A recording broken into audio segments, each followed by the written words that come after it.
SRA 211, Session 2.4.1, Islamic Extremism and the Global Jihad, Part 1. In this session and the next one, we're going to be examining the modern-day phenomenon of so-called Islamic extremism, which is religiously motivated terrorism in its worst form that is rooted in a misuse or a distortion or a manipulation of the principles of Islam. I'll say here right at the start that nothing in this presentation or the following one should be read as implying that Islam itself has anything to do with terrorism. Islam is one of the world's great religions, and there are millions or more than 1 billion people of the Islamic faith, and the overwhelming majority of them have nothing to do with terrorism. It is rather a distortion or a misuse or a manipulation of Islamic teachings and principles that has been used as a basis by a small minority of people to justify terrorism.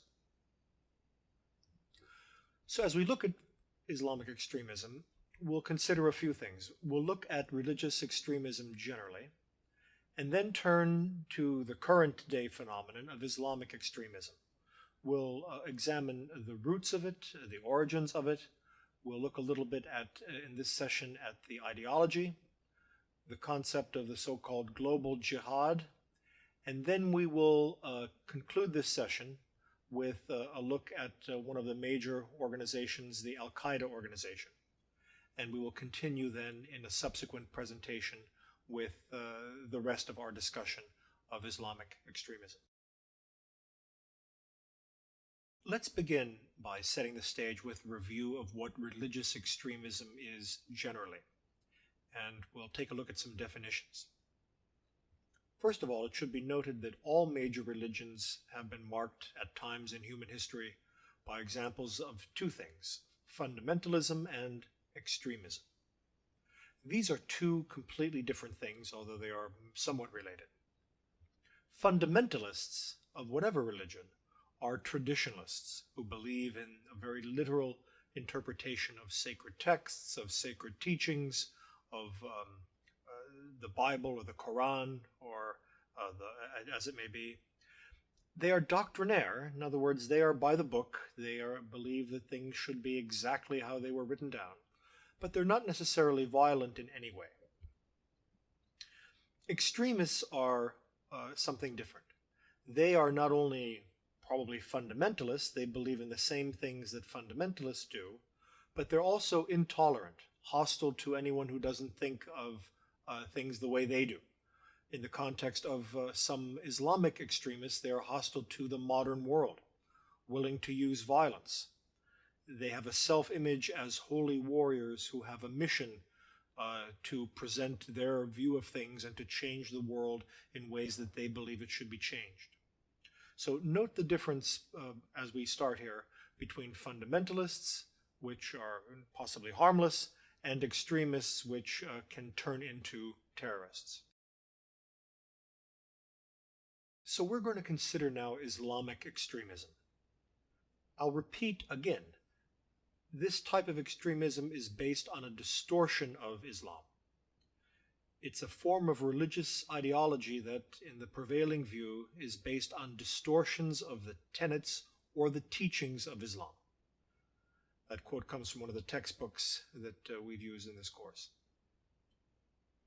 Indeed, the commission that was established in the wake of the September 11th, 2001 terrorist attacks in this country, the 9/11 Commission, they issued a report that referred to a minority of violent zealots who follow sort of a perversion of Islam. So this is not Islam as such. It's a distortion or a perversion of the teachings, tenets, and beliefs in the Islamic faith that has been used by some to justify violence and terrorism. Even though it may be based on a distortion or misconceptions or misuse of Islam, Islamic extremism is a reality in today's world, and it has manifested itself in acts of terrorism. Indeed, this form of extremism, Islamic extremism, and the support for international terrorism that it helps generate, is a major policy challenge, counterterrorism policy challenge, not only for the United States, but for many other countries, including countries in the Islamic world. The so-called global jihad, the sort of worldwide holy war on the part of a number of terrorist organizations, represents the greatest single terrorist threat to the United States and to the Western world as a whole today, as well as I've just said, to countries in the Middle East and elsewhere. So what has caused this rise in what we now call Islamic extremism? Well, there are a number of reasons. In a way, it's a little bit complex, but there are a number of factors that have contributed to the rise in this form of extremism. For one, there had been over the years, the last 50 years or so, a failure of many secular governments in the Muslim world to provide and promote good governance, economic opportunity for their people. Likewise, external actors have helped foster the creation of extremist groups in places like Afghanistan, in the Middle East. Very important has been the inability, to a certain extent, of mainstream Islam to counter the message of the extremists, to overcome some rigid and very narrow interpretations of religious teachings, precepts, and tenets. Some governments in the Islamic world, notably the government of Saudi Arabia, are trying to address this issue, to counter the terrorist message of hate and extremism. And then finally, Islamic extremists and the terrorists who are spawned by them have done a good job in manipulating these teachings of Islam and spreading the message that the Muslim world is being victimized, that Muslim people all over the world are victims of persecution or oppression. So these are some of the factors that have contributed to the rise in what we now call Islamic extremism. Also important for contributing to the rise of Islamic extremism are two elements of sort of ideology and religion taken together, as well as the teachings and work of one single individual back in the 1960s. Let's take the ideology first. There are two sort of fundamentalist Sunni schools of Islam in the Sunni Muslim branch. One is called Salafism, which in and of itself is not necessarily extremist, but it is a very fundamentalist view of the religion of Islam. And some of the interpretations of Salafism have been used by extremists. This is a movement that perceives the time of the Prophet Muhammad as having been ideal, and the first caliphs of the caliphates who succeeded him as being role models for Islam today. The modern Salafist movement began in Egypt. It was a result of the desire to purify Islam of its flaws and return to a so-called golden age of Islam. Now there's another version, or a spin-off of Salafism that's called Wahhabism. The Wahhabis are mostly in Saudi Arabia. It's a Saudi version of Salafism. It was sort of seen as a counterpoint to the radical Shiite Islam that was practiced in Iran. And it's even sort of a more fundamentalist version of Salafism. So while these two ideologies are not themselves necessarily extremist, they have been used by extremists. And then there is a man who is sometimes called the father of jihad, an Egyptian man, Sayyid Qutb. He was a leading member of the so-called Muslim Brotherhood and a great intellectual and a thinker on Muslim issues. He wrote a treatise, a pamphlet in 1964 called Milestones. And basically his major premises were that the Western world was in a state of spiritual and moral decline and decadence. And that would have a bad influence on Islam. Islam, properly understood, would be in a position to remedy this. And his final major point was that true Muslims have to challenge this global decadence and moral decay by way of what he called jihad. Now, Qutb was not precise as to the form that this jihad should take. He wasn't necessarily advocating violence. But there was no doubt in the minds of many who were inspired by his vision that it required immediate and violent confrontation with the forces of not only the Egyptian state, but the decadent forces of the West, the Western world. Syed Qutb didn't live very long to elaborate on his theories. He was executed in Egypt in 1966, but he is sometimes considered the father of jihad. Having considered some of the roots of Islamic extremism, let's now turn to what that extremism looks like today. What actually is the ideology, or what are the principles of Islamic extremism? In many ways, it can be seen as a backlash against the modern world being viewed as the Western world, the United States, Western Europe, the very modern countries of East Asia, even though they're not Western. It entails a rejection of Western society culture values. Our society is viewed as barbarous, morally deficient, decadent. That harkens back to some of the teachings of Syed Qutb. Going along with the rejection of Western culture, values, and society is strong opposition to Western policies of Western countries, primarily but not exclusively the United States, in the Middle East. The presence of U.S. forces in Muslim Holy Lands for various reasons, whether it was in the context of U.S. troops stationed in Saudi Arabia in the First Gulf War, U.S. support for Israel and for moderate Arab governments.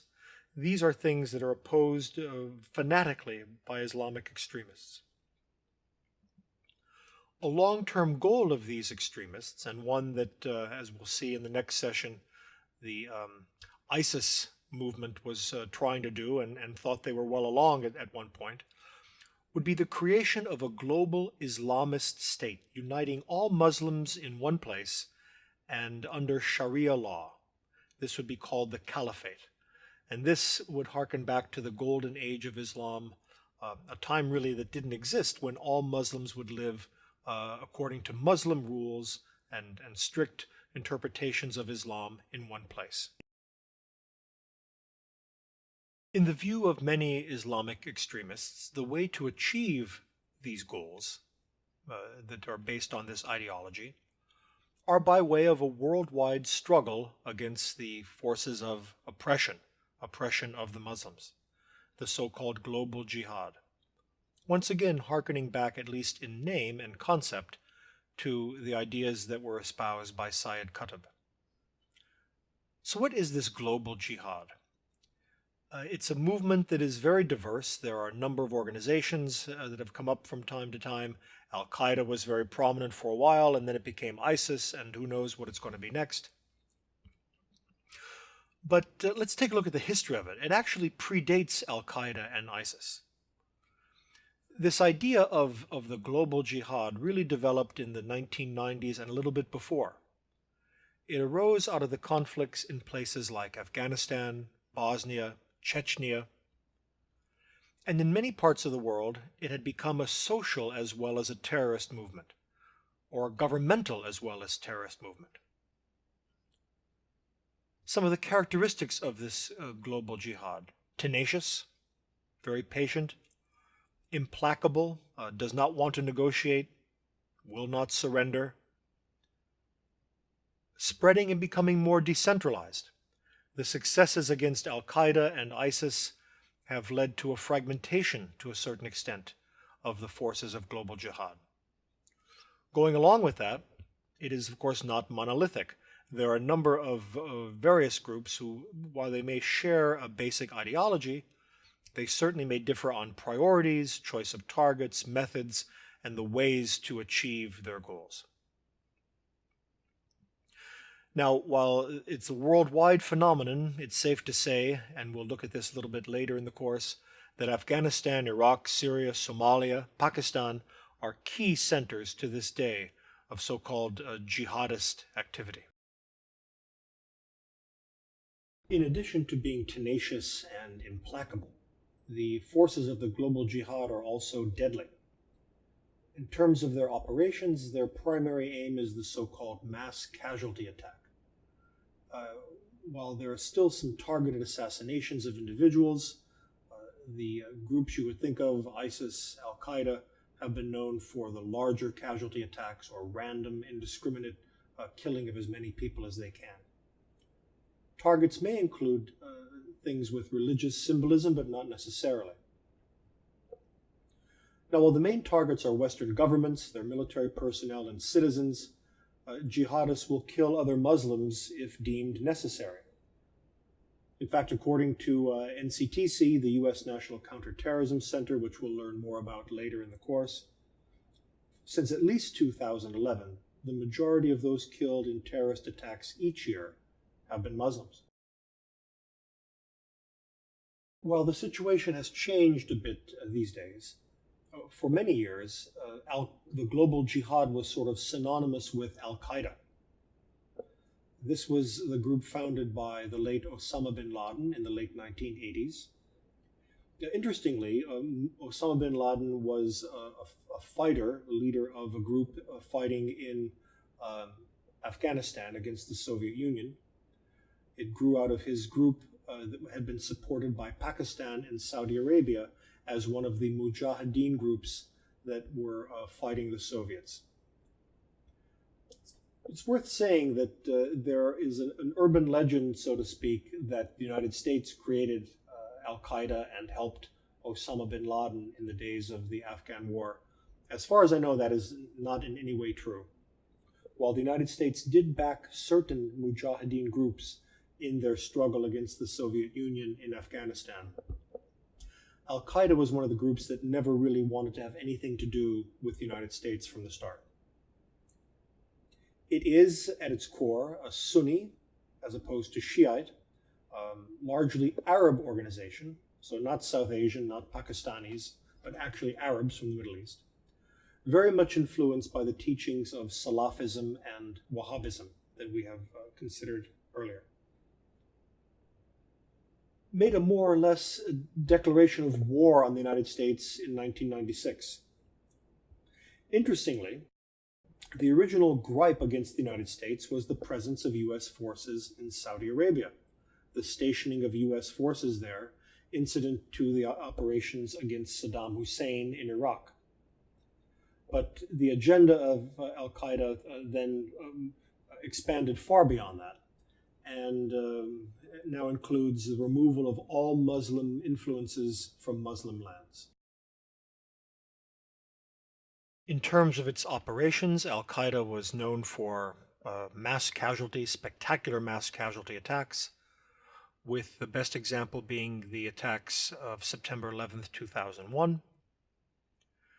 While it has been degraded considerably over the years, it had been known in its heyday for operational efficiency, very meticulous long-term planning for attacks, including months, indeed in some cases years, of surveillance of targets. Very good and extensive training, the publication of training manuals and videos. Al-Qaeda ran a string of camps in Afghanistan and elsewhere where there were realistic live fire exercises, and fighters being actually quite well trained in combat. Perhaps one of Al-Qaeda's lasting legacies is that it has been an inspiration for other jihadist groups. It had, and to a certain extent still has, an effective public relations operation, especially in the Islamic world, putting out its message, trying to attract recruits, etc. Unlike some other terrorist organizations, Al-Qaeda has always been very clear about what its goals, purposes, and ideology were. As you consider this, you'll see that a lot of it is rooted in some of the things that we talked about as the roots of the global jihad, and probably will not surprise you. Al-Qaeda has in fact issued over the years a number of public statements that set forth or delineate rather clearly its ideology. A couple of the main points. Militant jihad, a violent jihad, is a duty for the defense of the Muslim nation against the perceived oppression or persecution of Muslims. Only two camps exist, those who are fighting to help the Muslims and those who are fighting against the Muslims. There can be no middle ground. Violence by Muslims to defend Islam is the only solution. And the theological restrictions on the use of violence by Muslims, and there are some in the religion of Islam, these do not apply given the high stakes, the existentialist stakes. So this harkens back to some of the activities of terrorist groups or terrorist-like organizations in antiquity, who justified the use of violence based on their interpretation of religious teachings. Large-scale mass casualty attacks, mostly against Western economic and other targets, are the primary goal. And Muslim governments that cooperate with the West must be opposed, attacked, and violently overthrown. Al-Qaeda as an organization probably reached its high point around the time of the 2001 terrorist attacks. But the response from the United States and its allies was overwhelming. And in fact, Al-Qaeda's operations worldwide were disrupted significantly by the US-led counterterrorism efforts that took place in the wake of the 9/11 attacks. Many leaders were killed, captured, bases were overrun, destroyed in Afghanistan and elsewhere. The subsequent operation that resulted in the death of Osama bin Laden was a major blow. The remaining leadership withdrew at a certain point to the Afghanistan-Pakistan border region, and there are obviously some still at large. But it's safe to say that these days it seems that Al-Qaeda has become more inspirational than operational. Now, they have been regrouping to a certain extent. They've drawn strength from local insurgencies and local partners in places like Kashmir, Iraq, Afghanistan. Ayman al-Zawahiri is still relevant and influential. He has issued messages that have ordered or inspired attacks. But suffice it to say that operationally, Al-Qaeda has been on the ropes for some time. It is a bit difficult to say what the future holds for Al-Qaeda. There is some disagreement also within parts of the US government as to whether Al-Qaeda or groups that have splintered off from Al-Qaeda or have been inspired by Al-Qaeda have the capacity to attack the US over the near term. Attacks in Europe, as we have seen, are more likely. The leadership issue could be a factor. Zawahiri is certainly no bin Laden. He's not nearly as charismatic. Many people believe in the counterterrorism world that future attacks are likely to focus on economic and business targets, as well as population centers. Zawahiri has stated that Al-Qaeda's goal, which they are nowhere near close to achieving, is to seize control of all or part of a Muslim country. ISIS had managed to do that to a certain extent, but again is itself now really on the ropes, as we shall see in the next session. Having said that Al-Qaeda has become perhaps more inspirational than operational, let's take a look at some of the groups or organizations that have been inspired or spawned by Al-Qaeda. One very important one used to be called Al-Qaeda in Iraq. That, with some changes and evolution over time, has evolved into what is now called ISIS or ISIL, an organization that we'll take a look at in the next session. In North Africa, there is a group called the Salafia Jihadiyya, Moroccan group, responsible for the 2003 bombings in Casablanca, among some other things. Interestingly, there's still sort of one of the Afghan groups that originally fought against the Soviets that is a holdout and had ties to the Taliban and to Al-Qaeda. This is the group called Hezb-i Islami. It's an Afghan Mujahideen group founded and still run by an individual named Gulbuddin Hekmatyar. And then there's Al-Qaeda in the Islamic Maghreb, the area below the Sahara Desert, sort of, the Algerian Salafist group for preaching and combat, to name only a few. And there are other groups that have been inspired, and in the course of the semester we will examine some of these as well.